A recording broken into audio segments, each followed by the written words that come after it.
You can learn more about both of these finalists by visiting aps.edu. Okay, we'll begin this evening by asking each finalist to share a 10-minute presentation with the audience. Dr. Blakey, we'll start with you.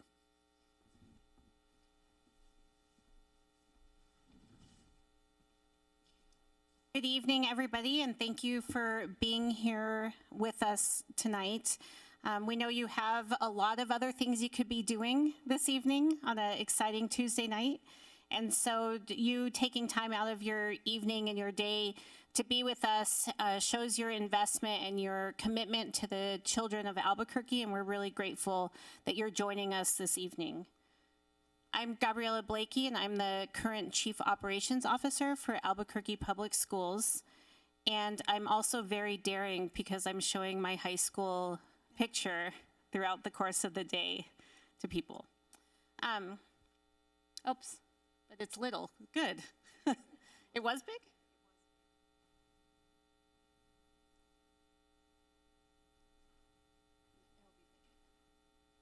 We should just keep it little.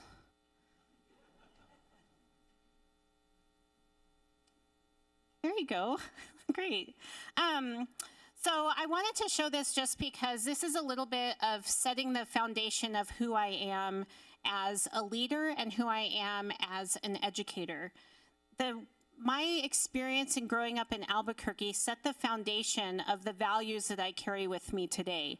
I attended Sandia Base, Van Buren, and I graduated from Highland High School. And it was through those experiences that I really learned not just the importance of public education, but also a commitment to respecting and understanding diversity. I grew up in a neighborhood and in schools where everybody was different. And I feel more comfortable in situations where I'm around different people because of that experience that I had growing up. When I was in middle school, I was around 11 or 12 years old, and we had a toy drive for the holidays where we brought in toys and food for the community and to deliver to families. And I had a lot of friends at school that helped put the drive together, and we went across the street from Van Buren to some apartments and walked into one of the apartments where about 7 kids came out from the back really excited about the toys and the food. And out from the back room came my friend Diana, who was in school with me.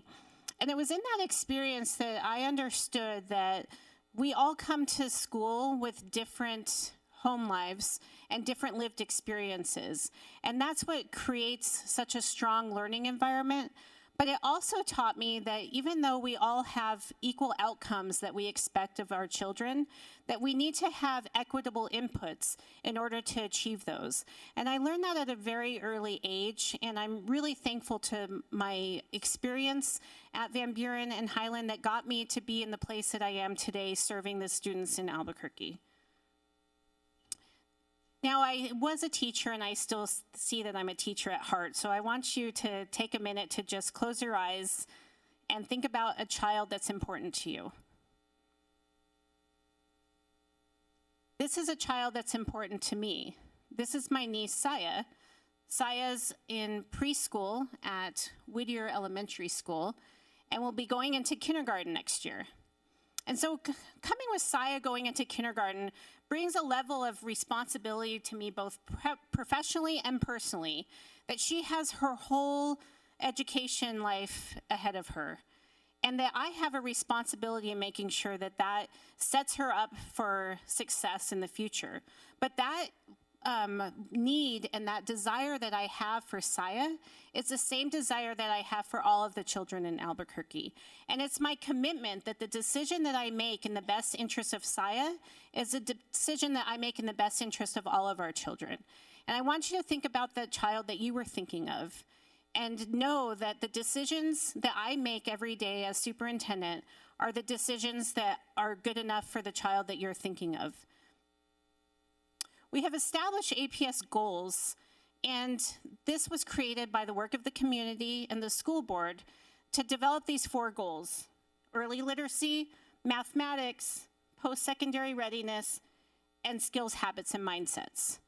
But it's the work of the district to develop the strategic plan to make sure that we are set up for success and to deliver on those goals.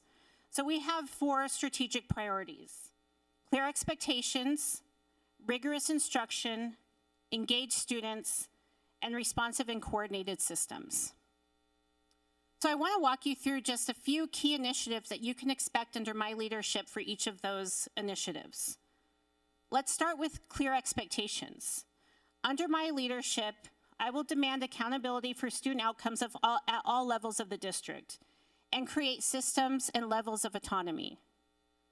I also will meet continuously with staff, community, and students to get a clear understanding of what keeps the district from achieving goals and the ways we can remove those barriers. I can tell you, even though it's been a long day for us, we are sure that there's a commitment from the community and that this isn't the first time that I'll be listening to the community, but that this is an expected listening that I will have throughout the course of my administration. I also would decentralize central office and increase decision-making to be closer to the school level. Our second priority is rigorous instruction. Under my leadership, I will collaborate with the community to provide high-dosage tutoring for our students. I will ensure that lessons are taught in the classroom are connected to grade-level standards in all classrooms across the city. I will partner with the Public Education Department to open a statewide literacy center. You may have heard that the state is interested in building out a statewide literacy center, and you might also hear that we have some schools that are really small that we're trying to repurpose. I see this as a great opportunity for collaboration and to build out the statewide literacy center here in Albuquerque. I also want to increase support and training for structured literacy and support teachers in meeting the individual needs of all of the students in their classrooms. The third priority is engage students. Under my leadership, I will add Genius Hour to all of our elementary schools. Genius Hour right now is in some of our elementary schools, but expanding it into all of our elementary schools is essential in being able to make sure that our children have creativity throughout the day.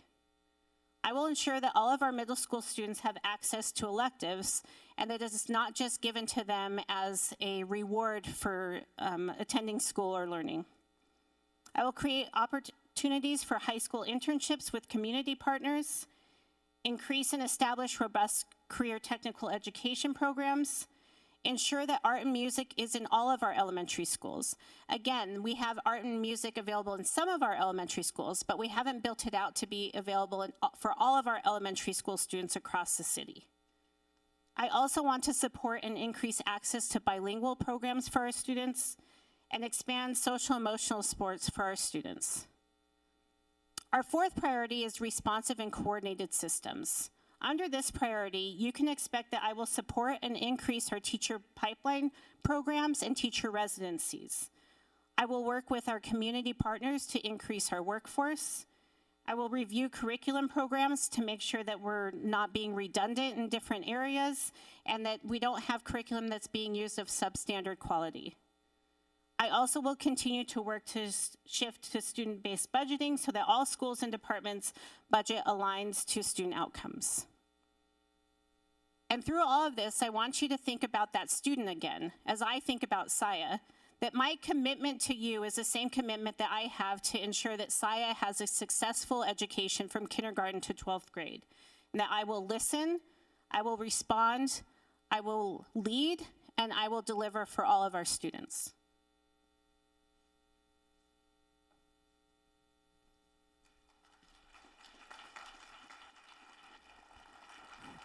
Dr. Ahart.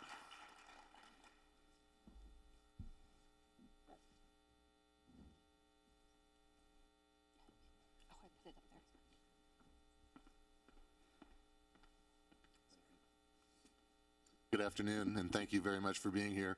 It has truly been a privilege to share some time with so many of the Albuquerque community over the course of what feels like a pretty long day today.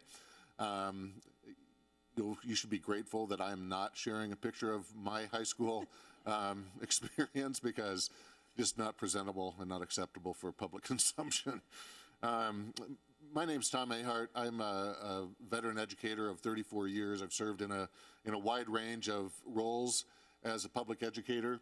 I've been a consultant I've been a human resources director, a curriculum director, an associate superintendent for teaching and learning, a principal, and most importantly, I've served as a teacher and a superintendent. I highlight those two because after 11 years in the classroom, I knew that it was time for this individual to get out of the classroom before I became a handicap rather than an asset to my school.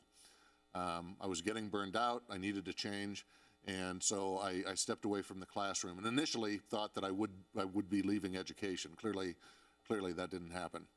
But that dynamic of students in the classroom with a teacher that's the foundation of the educational process. It's the foundation of the school district, and that interplay between the two is always at the forefront of my mind as I execute the duties of the superintendency.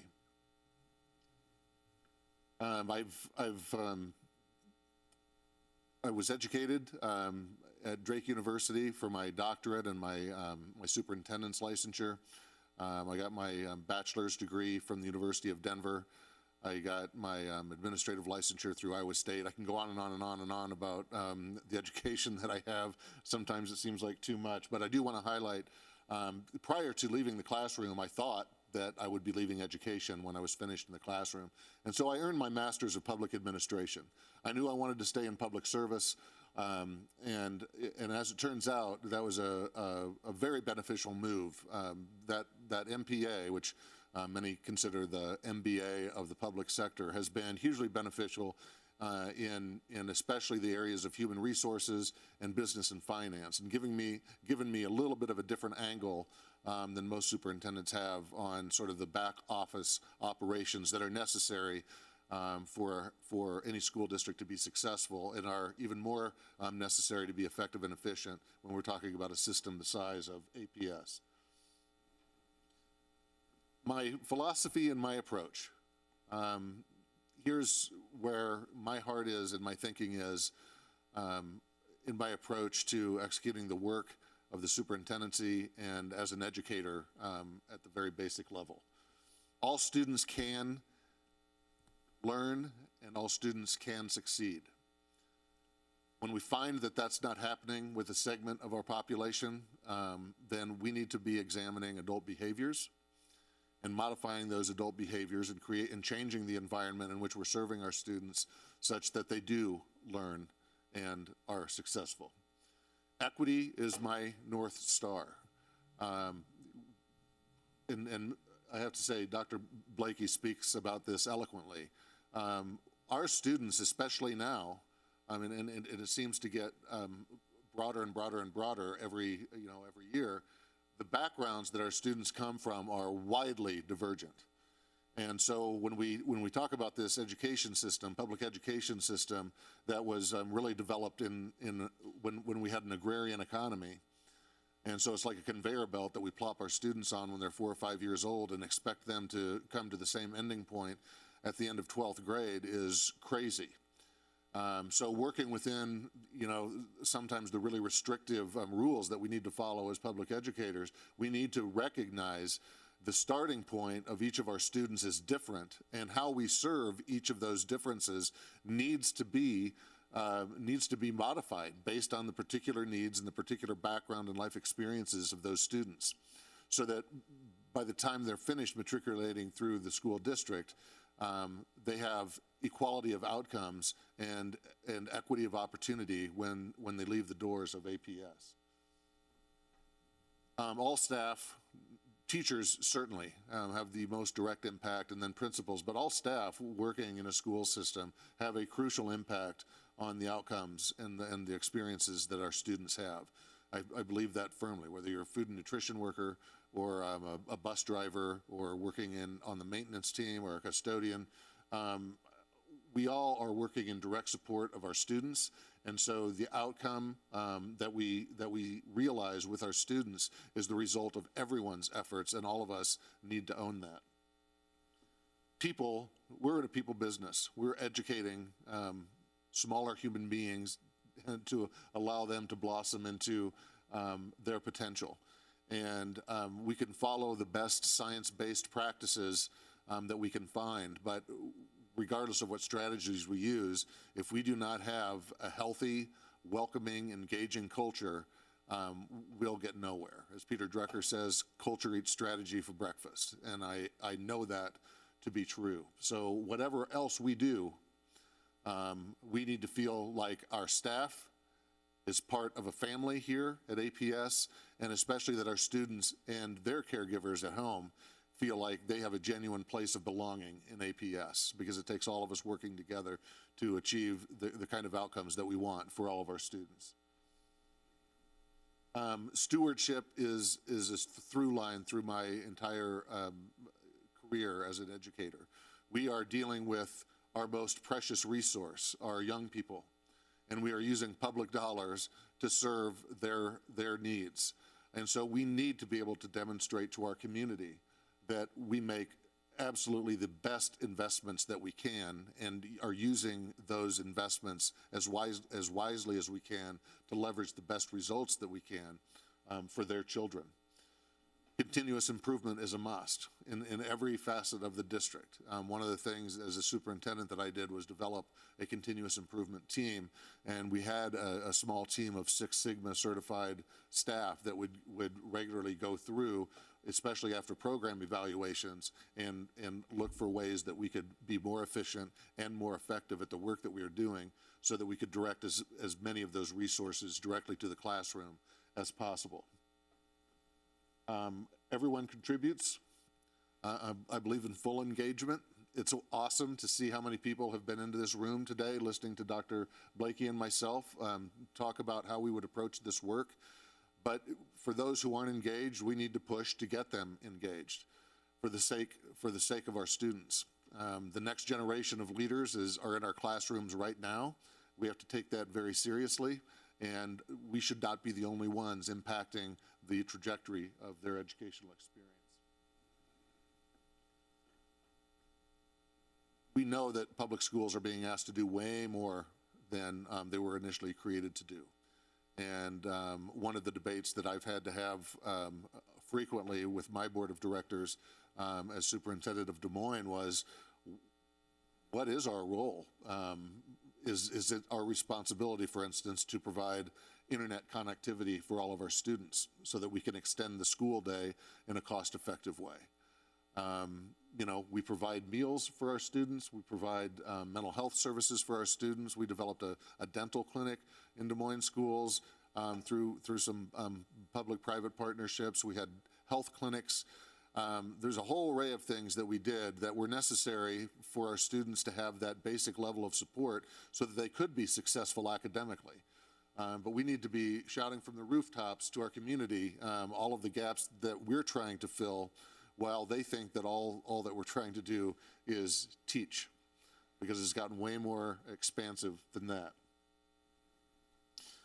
This is, I guess, if I could leave one point of emphasis, and I have 1 minute to do it, I genuinely believe that student agency is where it's at. And this is particularly true, I think, when we're serving the kind of diverse student population that we have at APS. And I don't like reading slides to people, but I do want to say this out loud. Every student understands that she has fundamental control over the choices and actions that make her who she is. We need to be engaging and listening to our students as much as possible, creating programming responsive to the wants and the passions of those students so that they find real meaning in the learning that we're trying to impart, and that they see a way forward for themselves beyond APS and know they're actually preparing themselves for something specific. Thanks for your patience, and thank you very much for having me in Albuquerque.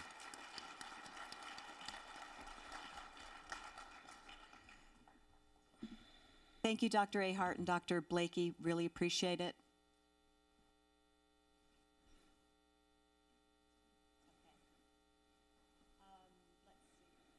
Thank you, and let's move on to some questions that we have. More than 1,200 questions were submitted by students, members of the community, parents, staff, and elected officials.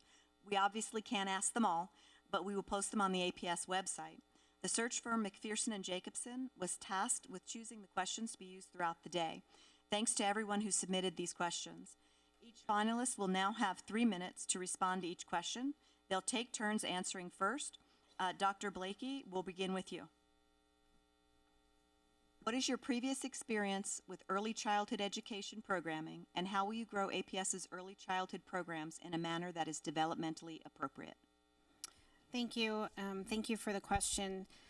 Previous to my work in Albuquerque as associate superintendent, I was an assistant superintendent in Santa Fe Public Schools and oversaw early childhood and growing to make sure that every child had a space to have access to early childhood. Since that time, our state has invested a great deal of resources into early childhood. And I think that as the district, we're a partner in that work. We have a new director of early childhood education who is doing a really good job in building relationships with other providers and making sure that we provide choice and access for early childhood across the city. We believe that early childhood is really a partnership with others for everything from wraparound services to making sure that children have a place that they are able to thrive in. One of the examples is in February, upcoming. I wish I knew the date off the top of my head, but I have a lot of other things in my head right now. At this location in Bonifacio, we're putting on our first early childhood showcase of providers from all over the city to be able to share with parents what is available in early childhood, because we believe that it's a partnership. So at that fair, for example, they're going to have the private providers, public providers. They're having access to all kinds of different types of early childhood environments for children to choose from, so that parents are aware of what their options are and being able to find the best place for their children. I think we're at a critical place in the state where we're able to address some of what we're seeing in kindergarten, but making sure that preschool and early childhood stays early childhood. I think that's really important, and that's something that's really important to me, that wherever the child is attending early childhood, that they are able to learn through play, and that children are able to be children in early childhood. I was showing a picture earlier of my niece who's in preschool at Whittier Elementary School.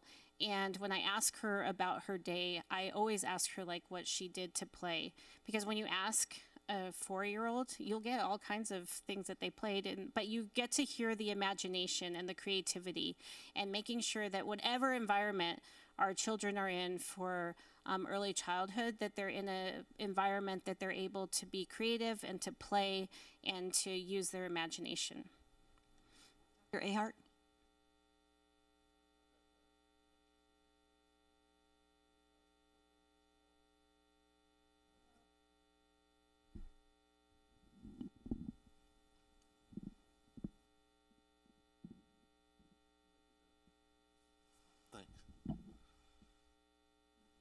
Okay. I have overseen the early childhood programming. Something that we were not blessed with in Des Moines, in the state of Iowa, was very robust state support for pre-K programming. So one of the things that we did, I think, quite successfully through braiding different funding sources from about 5 different programs, and including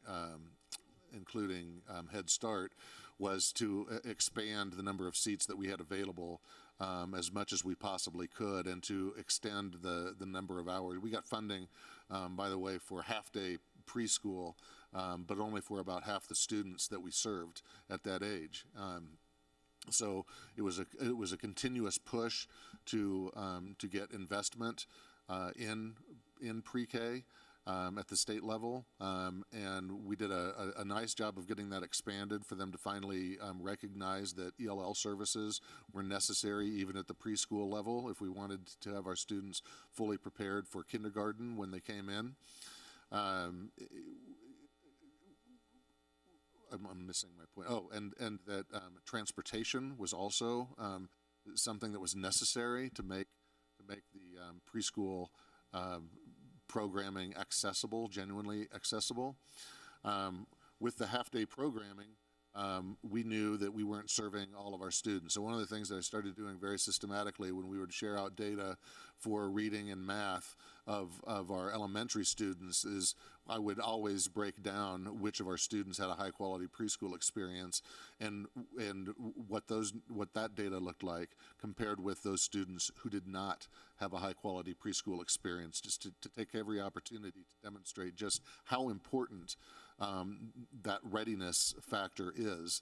And we also pushed, I was never quite successful with this, but my pre-K director and I created a model of funding that would have been about 2/3 what a per pupil, a K through 12 per pupil funding would be, that would have provided half-day high-quality preschool and a half-day high-quality daycare. Not call it preschool, but provide access, especially for those families for whom a half-day is just not feasible. There's not the flexibility with work and other responsibilities to be shuttling students all over the place. So it's vitally important and something that grows in importance every year. So looking for any ways to bridge that access gap is vitally important. Next question for Dr. Ahart to start. Can you discuss your approach to incorporating diverse perspectives into the curriculum to reflect the experiences of African American students, newcomer students, Native students, and other underrepresented groups? Yeah, I think this is really of vital importance. When I was a middle school principal, I served about 600 students at Warren G. Harding Middle School, and our population consisted of about 30% white students, 30% black, 30% Latinx, and then 10% of a variety of other races and ethnicities. Over 23% of our students in that school were language learners, coming from dozens of different countries. I had the good fortune to be able to hire some dynamite teachers when I was principal there. And this unlikely pair of teachers, one a social studies teacher and the other a drama teacher, who I required to get her reading endorsement so they could enter into this experiment. They wanted to teach 8th grade literacy, our basic 8th grade literacy course, through hip hop. And so we created a pilot program. We ensured that the standards that they were covering over the course of the year reflected the standards that our students would have received in the traditional course. And our students ate it up. It became so popular. The next year I had to offer 3 sections of it. And then ultimately I thought that we couldn't keep that locked up in our school. And so we created an urban studies program at a central facility and started training teachers to teach in that same way. That's one example of just being responsive to the appetite of students, and a salute to the staff that have the courage to take that on with how critical young people can be, especially when you're dipping into kind of their cultural world. Another thing that we did, which unfortunately our state fought back at us on, was developing history courses at first that were taught from the perspective of a particular group. So we had an African American history that was followed the same timelines as we would follow in the traditional American history course, but from the perspective of the African American culture and the African American experience. We had an Hispanic American history course as well, and others were in process of being built out, depending on the shifts in our population. That's hugely important. We talk about boy, I'm losing it. I'm getting tired. When we talk about giving students agency, they need to see themselves reflected in what we're teaching and how we're teaching it. And there are a lot of unwritten rules that we've put on ourselves as educators that can be abandoned quite rapidly, so that we are being responsive to what our students need to understand and to be a part of and to see themselves in the curriculum. I wish I had more time on this one. Dr. Blakey. Oh, yes. Sure. Right.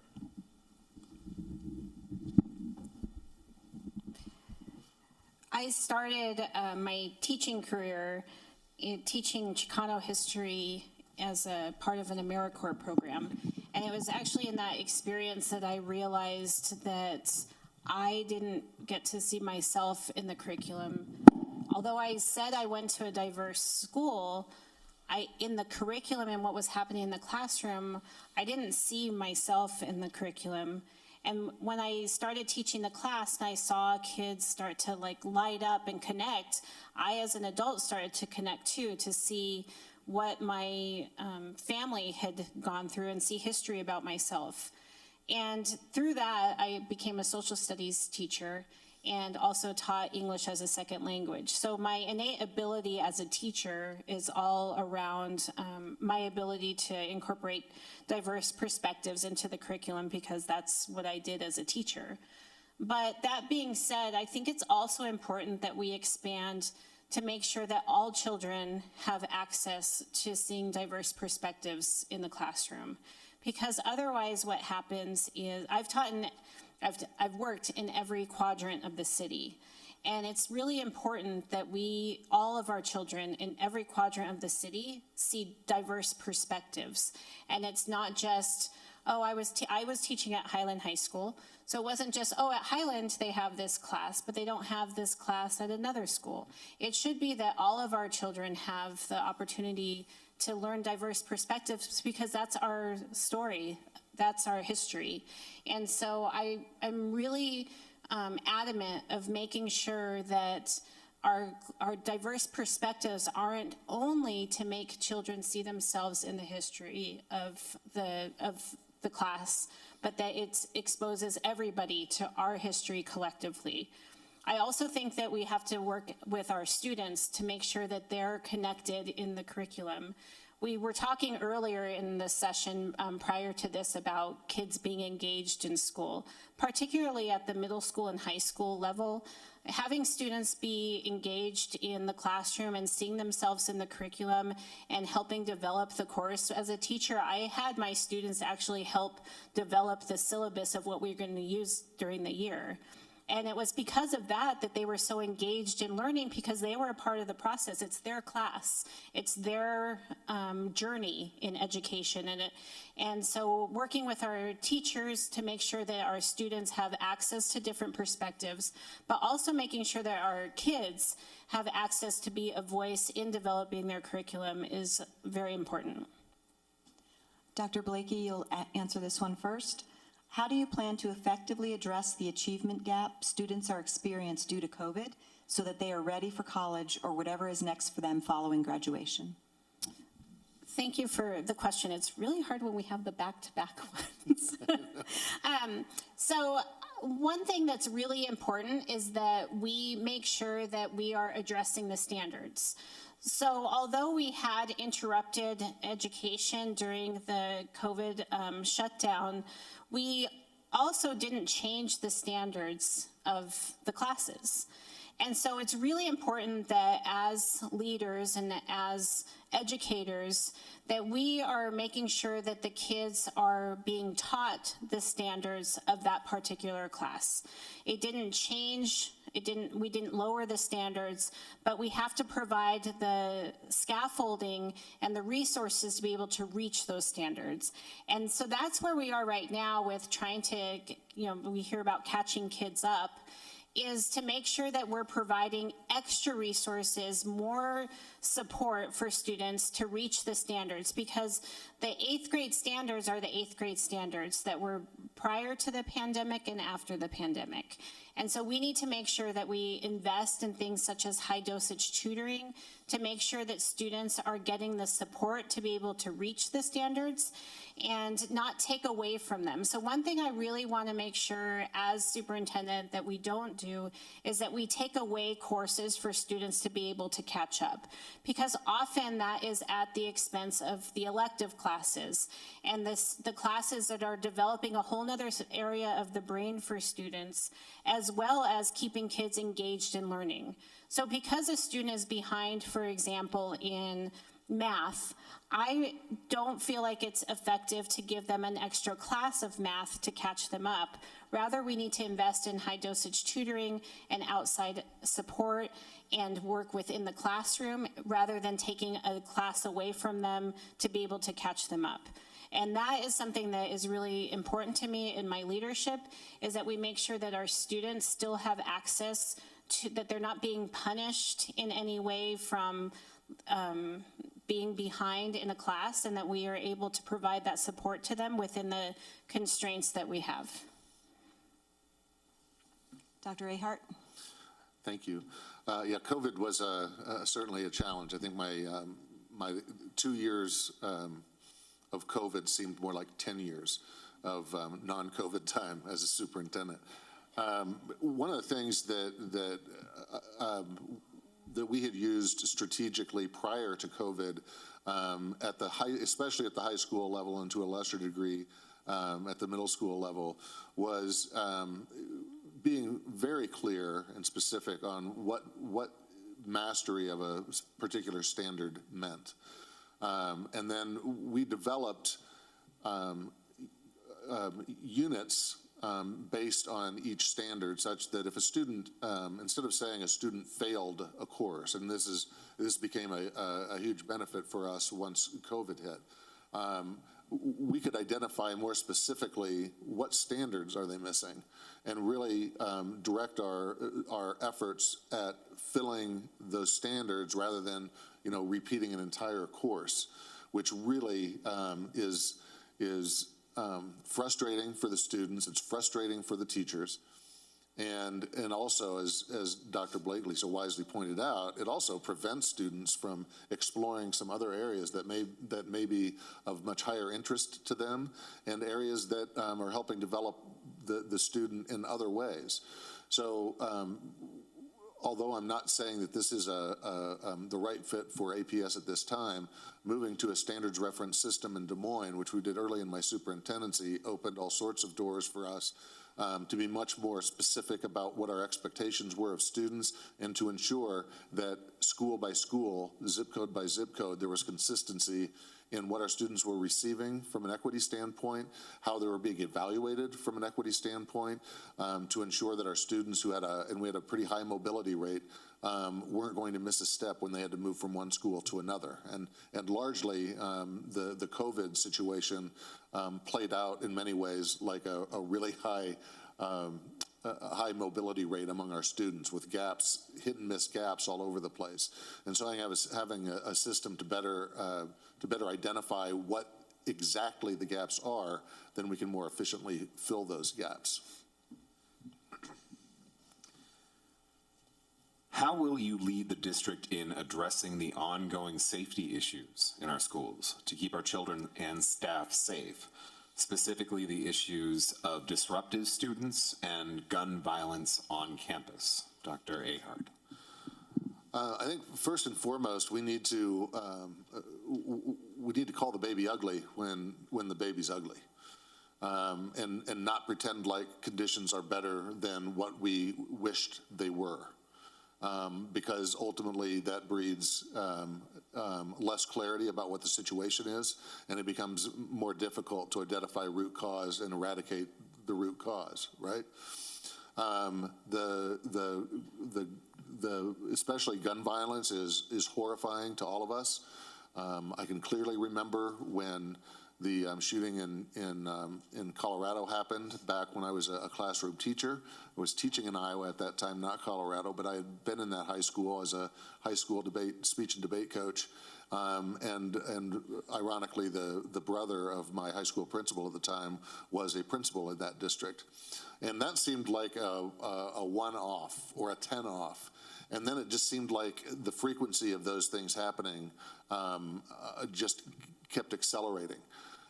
We can't pretend like this stuff doesn't exist. So we need to make sure that our students have a safe avenue to talk to an adult, whether that's directly face-to-face to an adult or an electronic avenue, to report things that they think are a bit off or that maybe ought to be looked into. I can tell you that student connections and communication were how we avoided most of those sorts of incidents. It was really because of intel that students who were trying to keep themselves safe and their classmates safe, but had some knowledge that we needed, helped our efforts at making sure that those real violent incidents didn't happen. Regarding, disruptive students, we need to be extremely clear, both with our students, but maybe even more importantly, with their parents and their guardians, what's acceptable and what is not acceptable.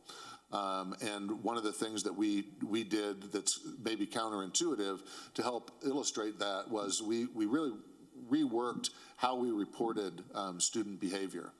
And as I told my board, when we started doing it this way, you're not going to like what the data tells you initially. But we started recording and keeping track of a lot more elementary level data with regard to behavior. Didn't have much impact on how we dealt with it at that time, but we had much more clarity on what supports students needed. And so we could get those supports to them at that time. And as a middle school principal, I would have appreciated this. We didn't have any big surprises because, in a high poverty middle school, most of my kids were coming from, some of them had really tough backgrounds. And you'd look at the data coming in at sixth grade and you would think that there were no problems whatsoever. So we need to get real about what's happening, record it, not force principals to feel like if they have reported behavior issues, that's a bad thing. We need to know what's going on, and so if we know what really is going on, we're in a lot better position to provide the right supports and have the right communication with the families and other community partners. Dr. Blanky. I think there's a lot of different ways to address this, but the first one is by shifting the question a little bit to the safety issues in our schools and our community, because I do feel like safety and gun violence is a community crisis and not specific to schools. We're a part of it, but we're also connected to a larger community, and we all need to work together in addressing what we're seeing in our community. One of the things that we've been working on, and I think is actually proving to be successful, is a couple of things with the city. We have the violence intervention program that we are working in some of our high schools with and expanding that with our work with the city.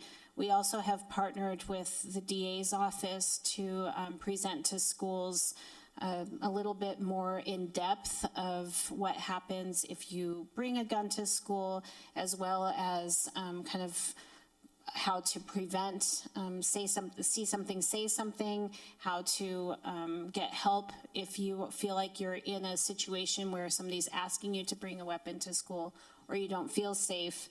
And in talking to our students, it's kind of sad because when you talk to them and you ask them, like, why do you have a gun or why do you think you need a gun? Usually, more often than not, their response is that it's for their own safety. And so we have to address what it is that's causing students to feel like they need a gun to feel safe, and limit their access to guns as well. The board has done some work on creating policies around safe gun storage, and I think that we're working as a community to make sure that we're kind of trying to solve this problem at various levels. But I think a lot of the answers are within the voices of our youth, and really listening to them and investing in what they're saying that's happening, and how we can help them in addressing the problems that they're facing, mental health services for them, what they're facing in regards to bullying, and how we can work with the youth to be able to solve the problem. Because when you talk to students, particularly at some of our high schools, they have a lot of answers. And they know what's happening, and they know that they want their schools to be safe. They want to be a part of building safe cultures, and they kind of have the answers, but we have the resources. So I think it's really important that we work really closely with our youth while we're trying to address it at all different avenues, and that we work with our community and try to get a hold of what is in front of us. Dr. Blakey, you'll be up again first. What are your thoughts about the value of state and national testing, and how much time do you believe teachers should spend focusing on test preparation? I feel like this has been a really long test today. Just kidding. So I'd like to address this just with the different types of assessments or testing that we have that's important for different reasons. I think that state and national testing is of value to us in seeing an end of the year baseline of where we as a whole have kind of landed and where we need to go. I don't see a lot of value in state and national testing for drilling down to individual students. It's kind of the bigger picture of where we are as a whole in how we're addressing the needs of students, and it gives us a roadmap of where we need to go in different areas. I feel that short cycle assessments are more critical in making sure that we're addressing students in a timely manner, and that we're making sure that students, when they come into our classroom, are leaving at a higher level than when they leave our classroom. And so the use of assessments are for various reasons, but I feel like short cycle assessments are a much stronger way to quickly address where we see students not being able to reach the goals and the standards. And the state assessments, state and national assessments are a larger picture of where we are as a district, where we are as a state in comparison to others. And so I hope that gives you kind of like a little bit of an insight of how I feel that teachers should spend time preparing for assessments, because what I feel that teachers need to invest in is getting time in the day to look at the short cycle assessments and being able to address right away where students are falling behind and how we can intervene. And if you test at the very end of the year, but you never did anything at the beginning of the year, then it's kind of just like throwing a dart, like if I were throwing a dart at a dartboard, because I would miss. And if you are able to pinpoint it a little more by using short cycle assessments that will let you intervene much easier and much more timely, I think we're able to get our kids to reach those standards and the benchmarks that we set for them in a much more strategic way than just waiting until the end of the year and then getting the results after the student has left your classroom. Dr. Ahart? This may reflect a little too much of my upbringing, but you don't fatten a pig by weighing it. Every minute that we use assessing students is a minute that our teachers are not gainfully interacting with our students and expanding their knowledge, skills, abilities, and understandings. So I think we need to be, of course, there are rules, right? There are national tests is a very diverse school district in a mostly white state. In Iowa, we had a disproportionate share of having to take the the federal tests that are just a sample, that they just sample the U.S. population. And so we had to do way more of that than most of the other districts did because we had the population that they needed to access. Our state test in Iowa, and I would still argue that this is true, and yes, you can broadcast this anywhere because I've said this out loud many, many times. The test had never been deemed technically adequate. It had never been, it had never met the federal standard for valid and reliable, and it wasn't even aligned with the Iowa core curriculum. And so I told my board, I said, we will take the test because it's legally required, but I'm putting no stock in what it tells us, because if we take seriously what the data tell us from this test, we're probably going to be headed off in a different direction. Not to mention that the test was ridiculously culturally ignorant. It really felt like a punishment to be giving that test to a wide range of the student population that we had. So I think, yes, we need to follow the law, but we need to, in a very public way, make clear what the test is, why it's being given, and what we're going to do with the results, and what do the results really tell us about our students. Because like Dr. Blakey said, there's precious little information that's useful for our teachers to respond to in real time that can better the outcomes that the students receive.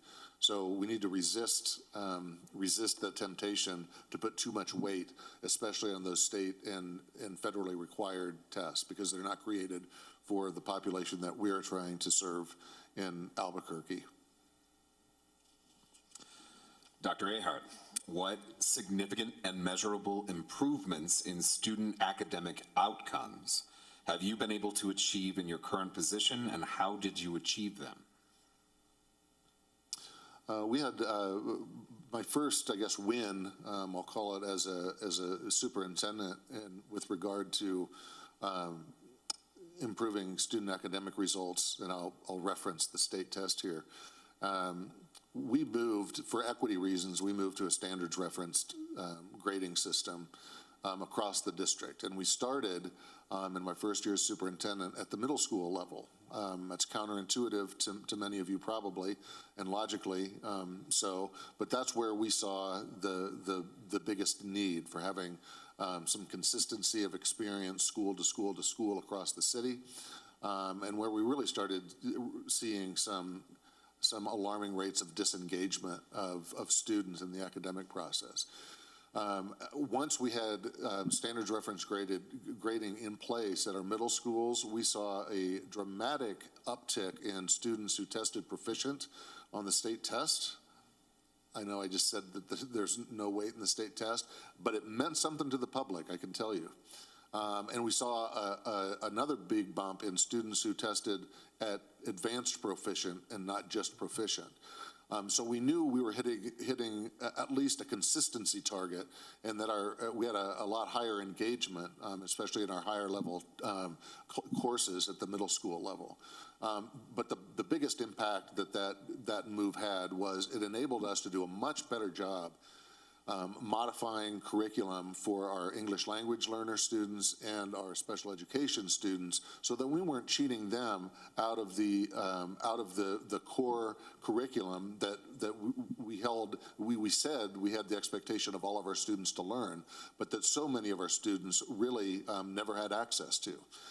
So when we went to that standards reference system, it became much easier to modify in a way that was meaningful and still targeting that general education level. The next thing that was a huge win for us, after a lot of research, we partnered with Michael Toth from Learning Sciences International.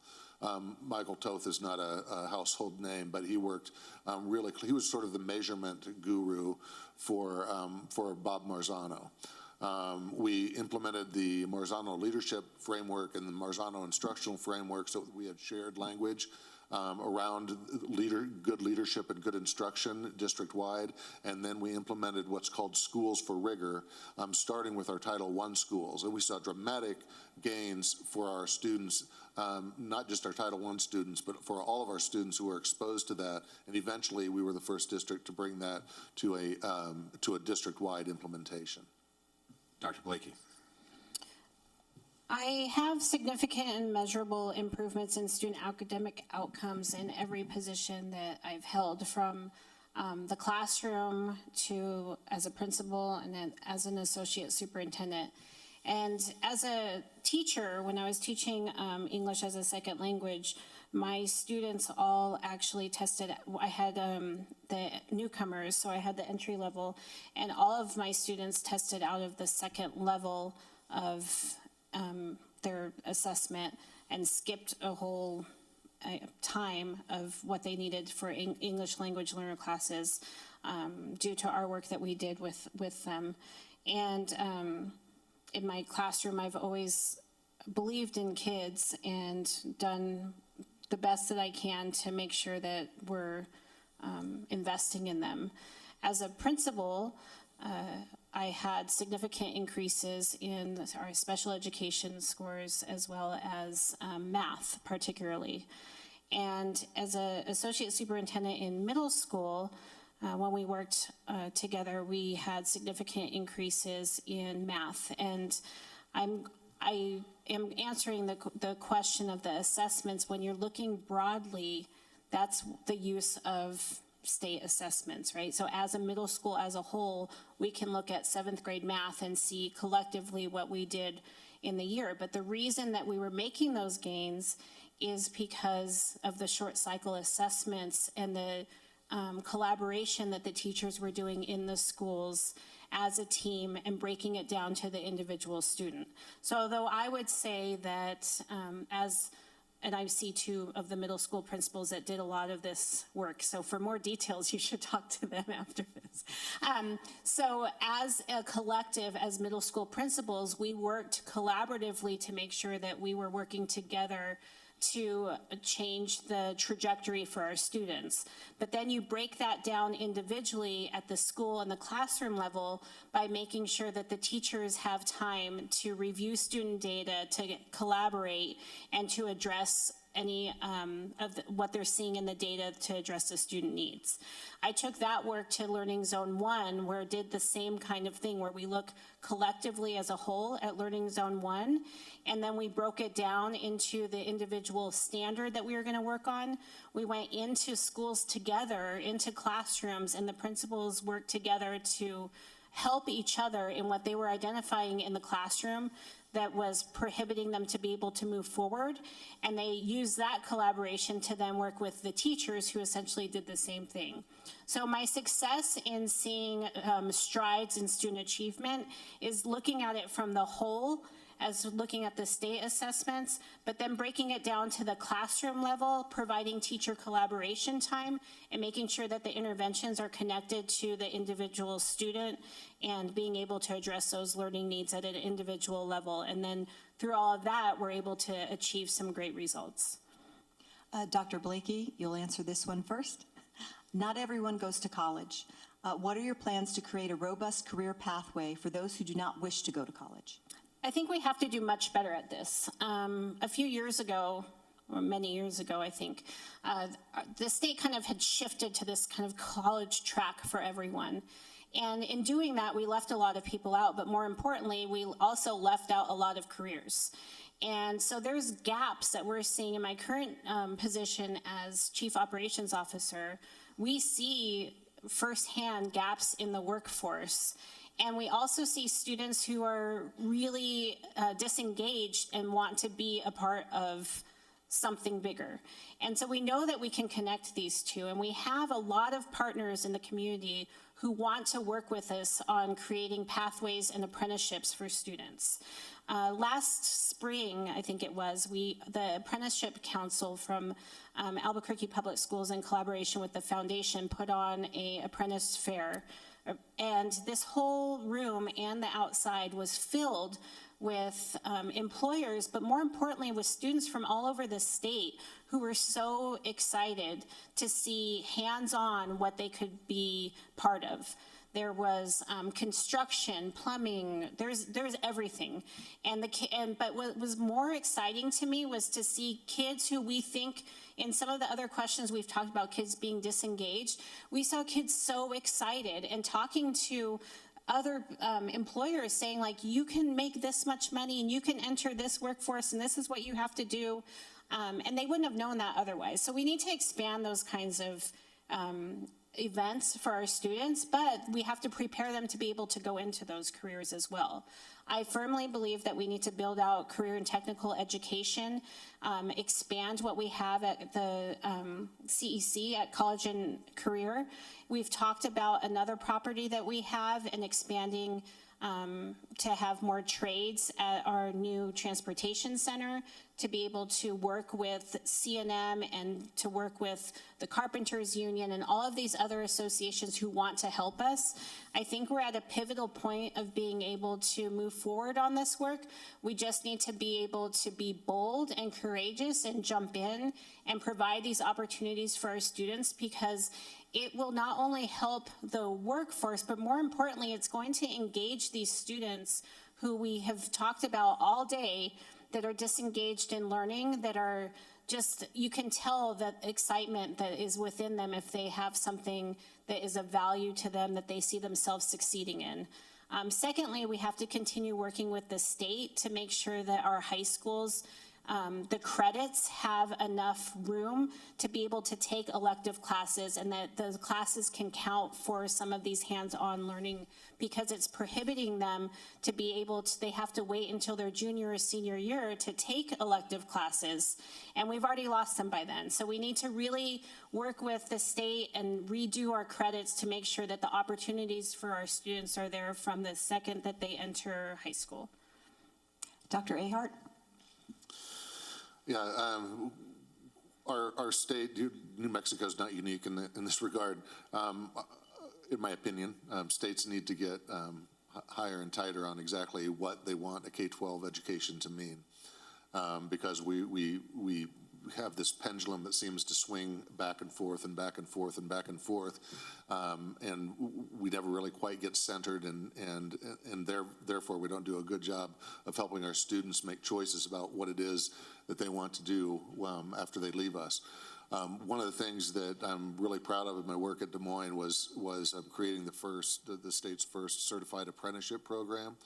We built out 5 of those, from welding to plumbing to painting and drywalling, and there were some other that weren't certified apprenticeships, but that were career in tech. We had one of the country's few airline, airframe and air mechanic programs where our students could graduate high school and be employable in the airline industry. And then we added initial pilot training as well, which is a huge need right now in the transportation industry. I think it's important that whatever programs are developed and fleshed out, that all of our students have equity of access. We've talked about that a lot today. But I think it's really important that we start doing some very intentional and intensive work with our families and our students at the middle school level to help them understand and make choices about what they really want to use their high school years to prepare for. I think it's foolhardy to think that all students should go to college.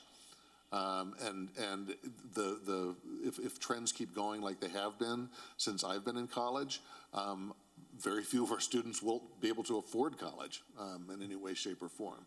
It's outpaced the rate of inflation, almost exponentially at points. So my big thing is again, with student agency, helping our students, actively helping our students identify their passions, where their strengths lie, and then ensuring that we're providing opportunities for them to develop in that way. And then in the career technical area, we have that great opportunity to actually have them come out holding a certificate that almost guarantees employment from day one.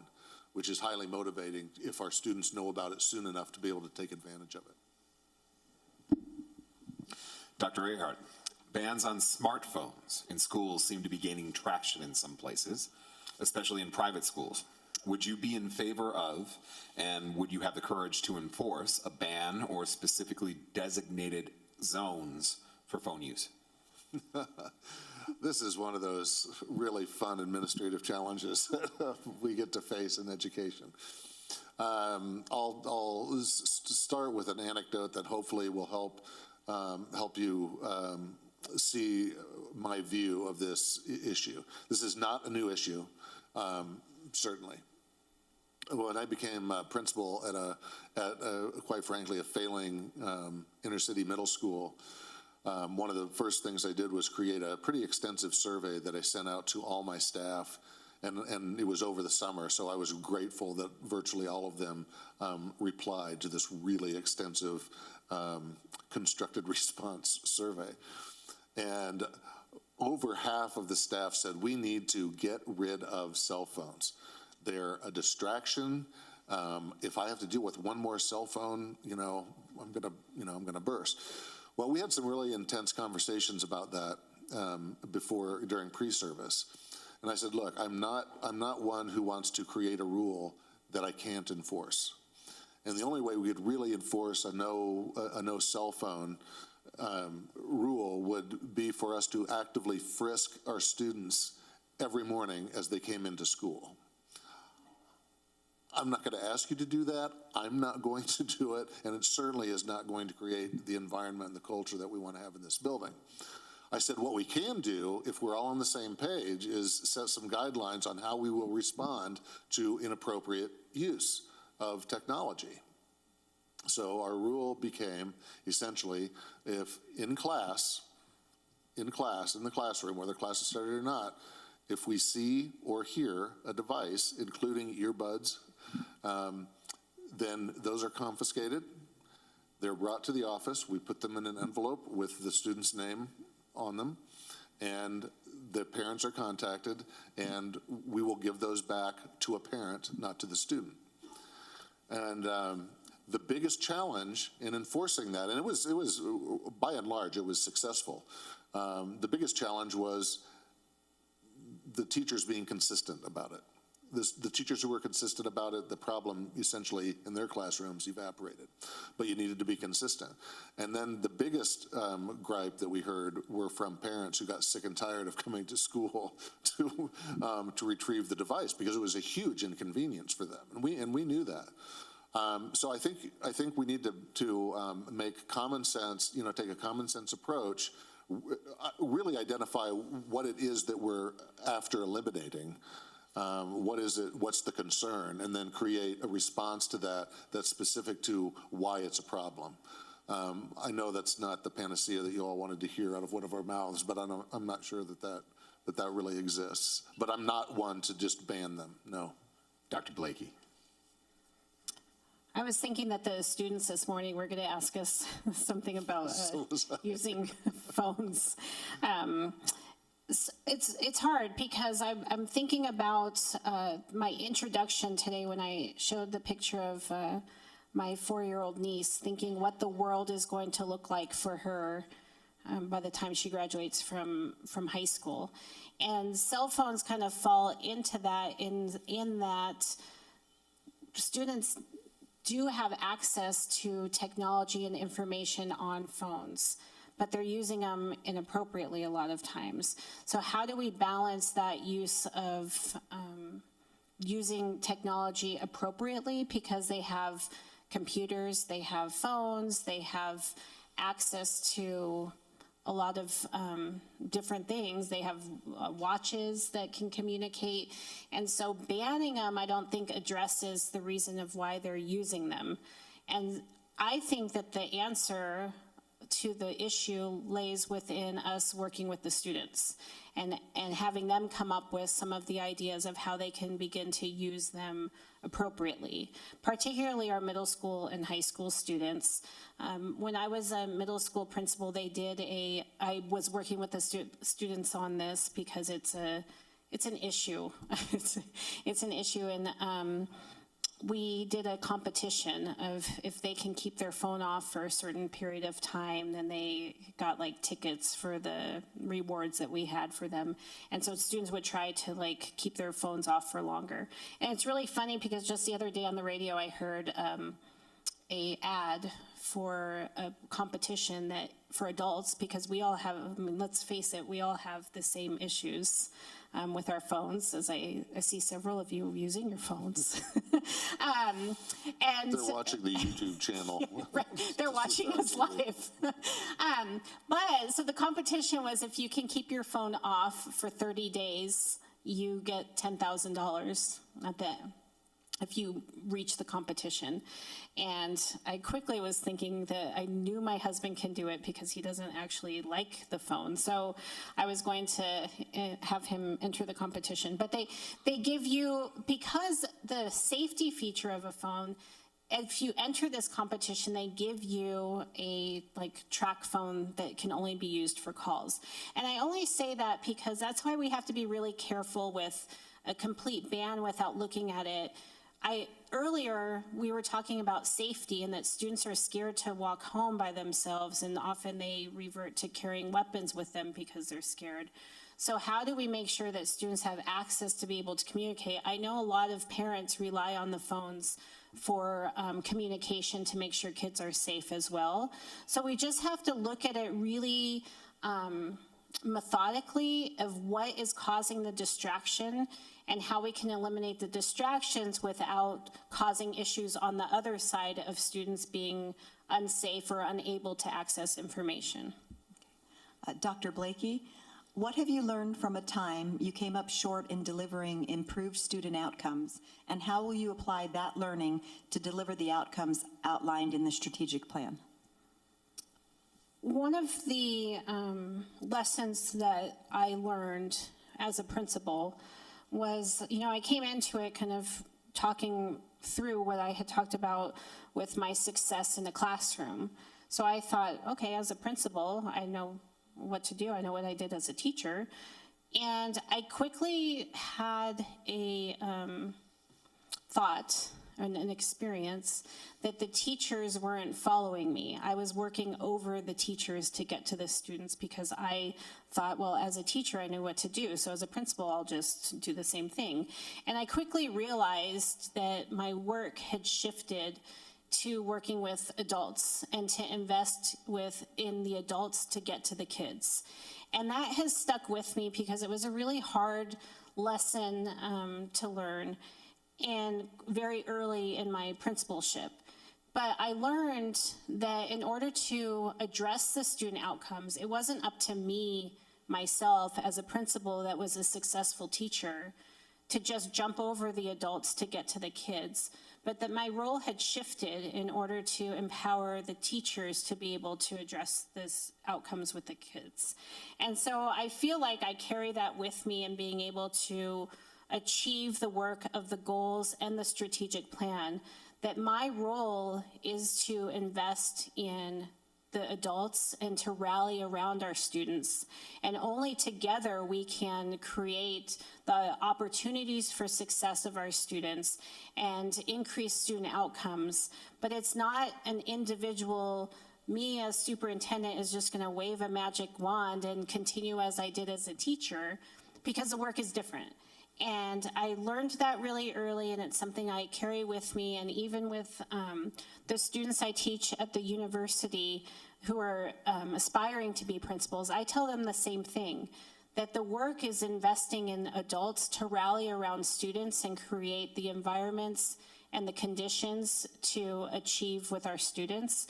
And that is something that I carry with me every day in my work, so that we are able to make decisions based on the best interests of students together and rallying around those students. Dr. Ahart? I'm thinking of a time as a principal where I realized too late that I was focusing way too much on the professional development that I was providing for my staff and not nearly enough on a whole bunch of other factors that were also staff-related that that if I didn't shore up, it wouldn't really matter how high quality the professional development was. So I had a very high needs student population. I had a lot of teachers who had been there for a long time at that school, and frankly were miserable at that school. You could just see it on their face as they walked in the morning. And I should have been focusing more. So how I started my tenure there was identifying what the teachers identified as barriers to them to get better results for our students.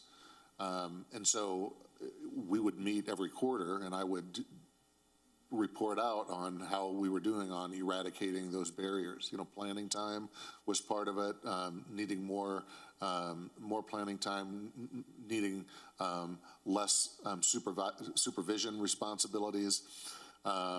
Student discipline was one, and I was just knocking those things out as we went through the year, and concurrently we were doing professional development on reading in the content area classroom.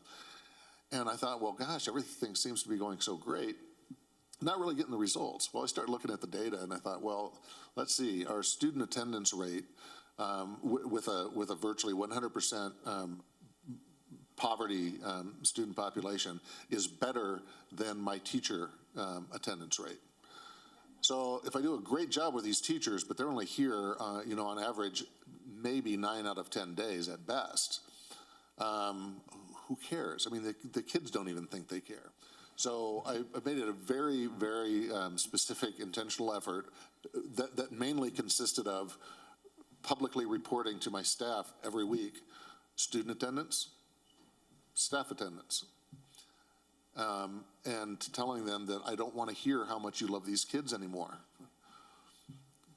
because that's not holding a high bar of expectations for these kids, and it sure as hell isn't offering them the level of support that they deserve. By the end of that year, and then the following year, we were no longer a school in need of assistance. And that was primarily by ensuring that we were using our resources, staff, our biggest resource, much more effectively. And that I myself was actively participating in modeling the professional development that we expected of them in their classrooms. So not asking anything of my team that I wasn't willing to undertake myself. Dr. Ahart, first of all, it's looking like we have time for a couple more questions. Okay. What are the steps that you can take for schools serving students with higher risk factors to ensure more equity in budgets, staffing for educational assistants and teachers, stipends for teachers, etc.? Okay, well, that's a really important question. One of the things that I did, that I insisted on doing, even though I had no official authority over human resources as the Associate Superintendent for Teaching and Learning, was to create, in tandem with my HR department, a rational staffing formula for our schools. I realized, and it became very evident during the year where there was a 10% across the board budget cut, my third year as a principal, that reductions in staff were in no meaningful way tied to current staffing levels at schools or current needs at schools. It was really largely a who you know at central office exercise, and not aligned to any kind of measurable. So we created a staffing formula. There was a different one at elementary than there was at middle school, and a different one at middle school than there was at high school. But it was essentially based on student enrollment, but with weighting for different at-risk factors, so that the base formula generated more FTE, if you will, at a school if you had a higher percentage of language learners, if you had a higher percentage of refugee students, a higher percentage of students who qualified for free and reduced price lunch, a higher percentage of students on IEPs. Any of those populations that are necessarily more resource intense that need needs to be recognized in that basic formula. Where it got really tricky, and by the way, back in 2016, I was one of 2 superintendents in the country to serve on the U.S. Department of Education's Regulations Negotiations Committee, the rulemaking body for the Elementary and Secondary Education Act. And the hugest frustration that I and the other superintendent had was helping very well-intentioned people who are all about equity understand that Title I does not work the way they think it does. In Des Moines, we were a Title I district, but at the elementary level, I always had about a dozen buildings that on paper qualified for Title I services, but we didn't get nearly enough Title I dollars to fund them.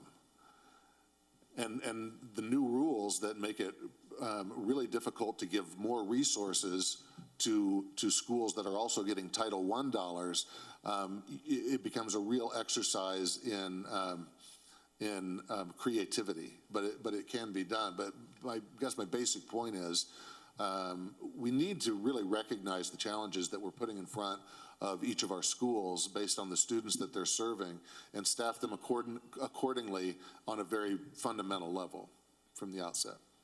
Dr. Blakey. The initial staffing formula that we've been using, I think, is archaic and needs to be redone. And I say that because of some of the factors that we've talked about regarding the COVID, after COVID, post-learning. We've talked about student safety, mental health, and because of all those needs, I would say that the bar that we've set for staffing has increased for all schools, so then the bar that we have to create equitable funding has also increased. In order to get the money to be able to change that, I've worked in every quadrant in the city, so I'm very well aware of the different needs in different neighborhoods and different schools. And I'm also aware that the bar that we have set needs to be set higher as a standard for all schools so that we're not all fighting over what is level. But I also firmly believe that we need equitable inputs to create equal outputs. That being said, my first step is to review all of the department budgets, particularly to look at what the through line is to the student for each of the department budgets. Because the further away from the student that those departments are, the more we need to look into the impact that the money is having on the student. So my first order of business would be to evaluate what we're spending now and do essentially an audit of all of our department budgets to make sure that we're spending it on what's closest to the student, as well as looking for anything that we have that's duplicating in different departments. We do have a very large district, and we have things that we've been doing that we don't need to do anymore. That departments might still be doing and not realizing, oh, you don't have to actually do that anymore. We've moved on in the past 30 years. And we also have departments that are doing the same thing, that we need to decide which department is going to own that work, and let's invest there instead of spreading the dollars out across multiple departments that are doing the same work. It's also very confusing to schools when we have that. So streamlining those processes not only streamlines the work, but it also streamlines the budget. That being said, once we're able to cut at the district level and the department level connected to the schools, then we're able to see how much we have to be able to invest in the schools to create their budgets. We've invested in looking at student-based budgeting, which is going to help us give the schools more autonomy over creating their school budgets, more closely aligned to the needs of the schools, while creating that baseline for all schools. And I think in doing some of this work, we're able to really invest in our schools as individuals and create levels of autonomy and support for schools to give them the power to best serve their students with the finances and the resources that we provide. This is the last question of the day. Maybe you guys can take a deep breath. I'm so sad. We were just on a roll. Dr. Blakey, you'll go first. What is your experience working with a union as a partner, and what ideas do you have for using that partnership to create a district culture that helps us retain our essential personnel? I really appreciate this question because it speaks to creating culture. And I think that the work of the district and the schools in creating environments in which we can thrive to address student outcomes, to address teacher retention, to address all of the things that we've talked about lays within creating positive cultures. So that being said, working with a union as a partner, I think, is the only way to work with a union. I work with several unions in my position now, and I've worked with unions in my position prior. I worked with the teachers union, I've worked with transportation, food service, our police, our maintenance, and in all of those relationships, I believe that it is a partnership. And more importantly, it's listening to the people that are closest to the work. Because although I've walked in some of their shoes, it was a while ago, and I have a different perspective now. And sometimes just having different perspective is really important. I might have a different perspective now than when I was the president of the Principals Association. At the same time, the other side of the union doesn't have the perspective that I have sitting in my seat now. And it takes us working together and sharing those perspectives to create the joint culture that best serves our students. So I think I do have experience, I know I have experience working in multiple environments with unions, and in all of those situations, even though it can be contentious, it's always positive because it takes a little bit of push on both sides for us to have progress. And I believe in pushing on my side, and I value a push on the other side, whichever union it is I'm working with, because that's what makes us grow. And now we're taking Was it? I think this one's still, yeah. And that sounded like then we were taken over by aliens. So I just want to say that I do have positive working relationships. I think that it's part of our culture. I think that it makes us stronger, and I believe in pushing each other to be able to make progress. Dr. Ahart?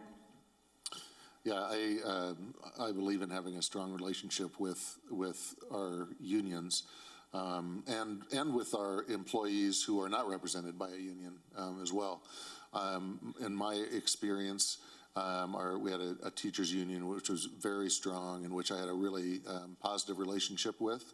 I think building relationships with the union is really important, and I think if it's designed, if that relationship is intentionally designed to get the outcomes that we want, it can save a tremendous amount of consternation and a tremendous amount of ill will. I met personally with our teacher association leadership on a monthly basis when certain things were going on, like COVID. Met with them more frequently, and we had a standing agenda, but we could always add items to that. And largely, what we did through those meetings was me educating them on some of the background information that they were unclear about because they didn't have access to all the information, and by the same token, them educating me on some things that were going on that were silent or invisible to me. We were able to help frame each other's perspective, I think, pretty successfully, so that neither of us overreacted to something that wasn't going perfectly. And I know for certain that we were able to craft solutions to problems that could have become huge problems had we not had that ongoing relationship developed with an avenue to build trust and transparency with one another. One thing that I did with all of our unions collectively, we had a health benefits advisory committee that operated outside of the negotiations process to help us identify what was most important to our staff with regard to health benefits, because that's a huge piece of the budget. and one, frankly, that the public sector is at a disadvantage in compared to the private sector. And I won't go into all of that, but that was a way that all of our unions and our non-represented staff collectively worked with me to take a really frank look at where we were. It helped everyone appreciate what we had more than would otherwise have been the case, and for us to make better decisions in terms of changes to the health benefits that would have the least amount of negative impact on our folks while still allowing us to make budget. So yeah, I've had a lot of experience that way. I was a president of my own teachers association as a teacher. I think healthy unions are healthy for education. And we need to intentionally on both sides make sure that we're developing relationships that have fidelity and integrity. As we conclude the public forum, we would like to give each finalist 1 minute to share some final thoughts. Dr. Ahart, you may begin. Okay. Again, thank you all for being here, and thank you to the entire APS team for making me feel welcome. I've had a really great experience here today, although it kind of seems like I've been here for 2 days. You have a lot of good, I mean, it's so evident that there's so much good happening in Albuquerque, and it would certainly be a privilege to join the team. Whatever happens, I know the students here are in good hands. Thanks for having me, and it was a pleasure spending the evening with you. Thank you. Dr. Blakey, please take a minute to share some final thoughts. It's so sad that it's over. We've been here since 7:30 this morning, but I have to reiterate how grateful I am to stand in front of my community today, all day, but seeing people come invested in our students. It reminds us that we're not in this work alone, that we have committed people in our community and in our workforce that are here to make better outcomes for our students in the community. And it's pretty humbling. It's really hard to put yourself out there, especially in your own community. But my care for the students and for the children in Albuquerque outweighs my personal pride.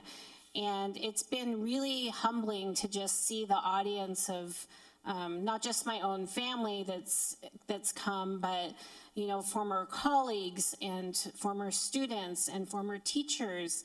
And it just shows that it takes a community to raise us up. And I hope that all of our children one day have the opportunity that I've had growing up in Albuquerque to achieve what they can at the highest level and to be able to give back. And so I'm very grateful for all of you. Thank you, Dr. Ahart and Dr. Blakey, for spending a very, very long day with us. We greatly appreciate it.